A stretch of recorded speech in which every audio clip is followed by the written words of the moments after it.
Hey everyone, welcome back to the channel. Today we're tackling a question a lot of people ask, but very few can actually answer properly. How does a solar panel turn sunlight into electricity? Not the surface level, it absorbs the sun answer, I mean the real physics happening inside that thin slice of silicon. By the end of this video, you'll understand exactly what's going on at the atomic level every time sunlight hits a panel on your roof. Let's get into it. That's a solid hook, direct, sets expectations, and promises depth without sounding like a lecture. Begins with sunlight. Let's start at the very source. The sun. The sun is essentially a giant fusion reactor, and the energy it produces travels across space as electromagnetic radiation. That energy doesn't arrive as a continuous wave, it arrives in discrete little packets called photons, and photons are exactly what a solar cell is designed to capture. A few numbers to put this in perspective. Sunlight takes about 8 minutes and 20 seconds to travel from the sun to Earth. Once it gets here, on a clear day, it delivers around 1000 watts per square meter at peak. That's the benchmark engineers use when rating solar panels. And here in Jordan specifically, we get an average irradiance of about 6 kilowatt hours per square meter per day, which is actually one of the highest solar potentials in the world. So this isn't just theory, it's directly relevant to where we live. Now here's the key idea to hold on to for the rest of this video. Each of those photons carries a discrete packet of energy, and in silicon specifically, that packet of energy is just enough to knock an electron loose. That's the entire foundation of how a solar panel works, and that's exactly what we'll unpack next. Anatomy of a solar cell. Before we get into the physics, let's crack open a solar cell and see what it's actually made of, because it's not just a piece of silicon, it's a carefully engineered stack of layers. On top, you've got a glass or EVA layer. This is purely protective, letting light pass through while shielding the cell from weather and physical damage. Right beneath that is an anti-reflective coating. Without it, silicon is naturally quite reflective and would bounce away a big chunk of incoming sunlight. This coating minimizes that loss and maximizes how much light actually gets absorbed. Now we get to the real engine of the cell. Two layers of silicon that have been intentionally altered. The top layer is N-type silicon, silicon doped with phosphorus, which makes it electron-rich. Right beneath it is P-type silicon, doped with boron, which makes it electron-deficient or hole-rich. The boundary where these two layers meet is called the P-N Junction, and that junction is where all the interesting physics happens. We'll dive into that on the next slide. Finally, at the very bottom, there's a back metal contact. Once electrons start flowing, this layer is what collects and channels that current out of the cell so it can actually be used as electricity. So 5 layers, each with one job: protect, reduce reflection, generate charge separation, and collect the output. Next, we'll zoom into that P-N junction and see exactly how sunlight gets converted into a flow of electrons. The star material. So why silicon specifically? Pure silicon is what's called a semiconductor. It conducts electricity better than an insulator like rubber, but nowhere near as well as a metal like copper. On its own, in its pure form, it's actually not very useful for generating power. That's where doping comes in. Engineers deliberately introduce trace impurities into the silicon to change how electrons behave inside it. There are 2 types. First, N-type silicon. This is doped with phosphorus, which has 5 valence electrons, one more than silicon itself. That extra electron isn't tightly bound, so it becomes a free-roaming negative charge carrier. This gives N-type silicon a surplus of electrons. Second, P-type silicon, doped with boron instead, which has only 3 valence electrons, one less than silicon. That missing electron creates what's called a hole, essentially an empty spot that acts like a positive charge carrier. So P-type silicon has a surplus of these holes. And by the way, if any of you want to try this, hands-on reclaimed silicon wafers from old electronics are usually already doped as either P-type or N-type, so they're actually a great starting point for experimenting with this yourself. Now, on their own, neither N-type nor P-type silicon does much, but when you put them together, that's where the magic happens. That's the P-N junction, and that's exactly what we're covering next. Junction, built-in electric field. Here's where things get really interesting. When you place N-type and P-type silicon right next to each other, something happens automatically, without any external power source involved. Right at that boundary, the free electrons sitting on the N side start to diffuse across into the P side, And at the same time, the holes on the P side drift across into the N side. They're essentially moving toward each other to try to balance things out. As electrons fill in those holes near the junction, that region gets depleted of free charge carriers, which is exactly why it's called the depletion zone. But here's the key part. This process doesn't continue forever. As electrons leave the N side, that side becomes slightly positively charged. And as holes leave the P side, that side becomes slightly negatively charged. This charge imbalance creates a permanent internal electric field right across the depletion zone, pointing from the N side to the P side. Think of this electric field as a one-way gate. It's not generating current on its own, the system is in equilibrium, but it's primed and ready.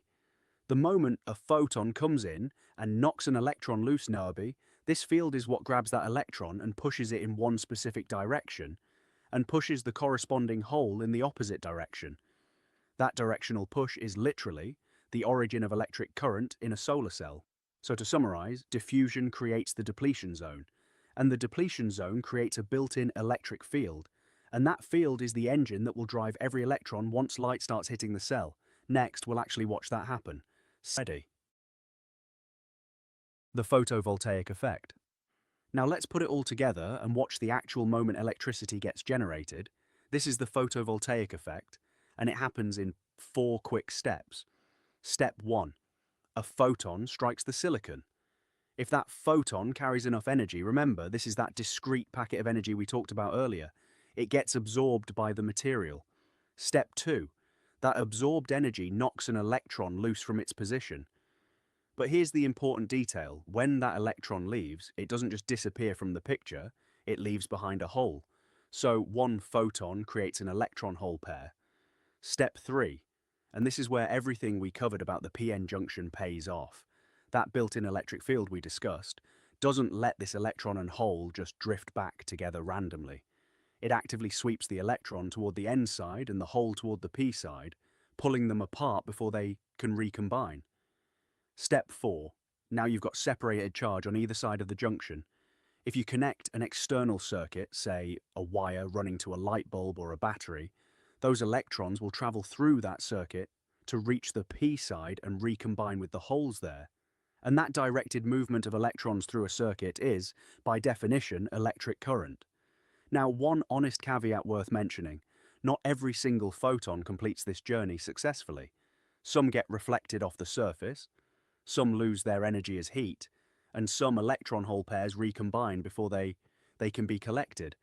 That's exactly why real-world commercial solar panels typically convert somewhere around 18 to 22% of incoming sunlight into usable electricity, not 100%. Understanding where that loss happens is actually a huge part of ongoing solar research. From cell to panel to array. So now we understand exactly what happens inside a single solar cell. But obviously, one solar cell isn't going to power your house. So let's zoom out and see how this scales up. A single solar cell, that basic wafer of doped silicon we've been talking about, only produces around 0.5 volts. That's tiny, nowhere near enough to be practically useful on its own. So manufacturers wire 60 to 72 of these individual cells together in series inside a single frame, and that's what we actually call a module, or a panel, the physical thing you see mounted on a roof. Wiring cells in series adds up their voltage, so a typical panel puts out somewhere around 30 to 40 volts. And then, to get real, usable power for a home or a building, multiple panels are connected together into what's called an array. The array's total system voltage and power output depend entirely on how many panels you combine and how they're wired, whether in series for higher voltage or parallel for higher current. So the takeaway here is, everything scales up from that one tiny physical effect at the atomic level, a photon knocking loose an electron, all the way up to a full solar installation generating kilowatts of power. It's the same fundamental physics, just multiplied thousands of times over. The rest of the system. Now, the panel itself is really just the beginning. It's not a complete power system on its own. There are a few more components that make this actually usable in your home. First, and probably most important, the inverter. Solar panels naturally produce DC, direct current, a straight, one-directional flow of electricity. But your home appliances and the electrical grid run on AC, alternating current. So the inverter's job is to convert that DC output from the panels into usable AC power.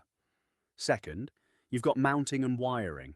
Racks physically angle the panels toward the sun to maximize how much light they capture throughout the day, and then wiring and combiner boxes safely carry that generated current from the panels to the inverter and beyond. And third, meter and monitoring equipment. This tracks how much energy your system is generating, and in grid-tied systems, it also tracks any excess energy you send back to the utility, which is often how net metering and credits work. So put simply, the solar cell generates the electricity, but it takes this whole supporting field system, inverter, wiring and monitoring, to actually turn that into power you can use day to day. Efficiency, where energy is lost. We already mentioned that panels only convert around 18 to 22% of sunlight into usable electricity. So let's actually break down where the rest of that energy goes, because it's genuinely interesting. Looking at this chart, the single biggest loss is heat and thermal effects, accounting for around 30%. Solar cells actually perform worse as they get hotter. Efficiency drops by roughly 0.4% for every degree Celsius above 25. And this is a real practical issue for us here in Jordan, where summer surface temperatures on a rooftop panel can get very high, so that heat penalty genuinely matters. Wiring and inverter losses account for about 8%. Some energy is inevitably lost as electricity moves through cables and gets converted from DC to AC. Reflection accounts for about 7%. Even with anti-reflective coatings, a small portion of light still bounces off the surface instead of being absorbed. And beyond what's shown on this chart, two more practical factors matter a lot in the real world. Angle and tracking. Panels perform best when facing the sun as directly as possible, so tilt and orientation genuinely affect output. And dust and soiling, this one surprises people. Accumulated dust can cut output anywhere from 5 to 25% if panels aren't cleaned regularly, which is a big deal in a dusty climate. So altogether, that 22% usable electricity figure isn't a flaw in the technology. It's the result of real physical losses at every stage. And understanding them is exactly how engineers keep improving panel design. Recap divided by outro. So, let's bring it all together into one clean chain of cause and effect. Photons strike doped silicon, that energy knocks an electron loose and creates an electron-hole pair. The built-in electric field at the P-N junction separates that charge, electrons flow through an external circuit as usable current, and finally an inverter converts that DC into the AC power that actually runs your home. That's genuinely the entire story. From a beam of sunlight 150 million kilometers away, down to a chain of atomic-level physics, all the way up to powering your lights and your fridge. If this kind of deep dive is what you're here for, hit subscribe. I'll be covering more renewable energy engineering topics like this one. Thanks for watching, and I'll see you in the next video.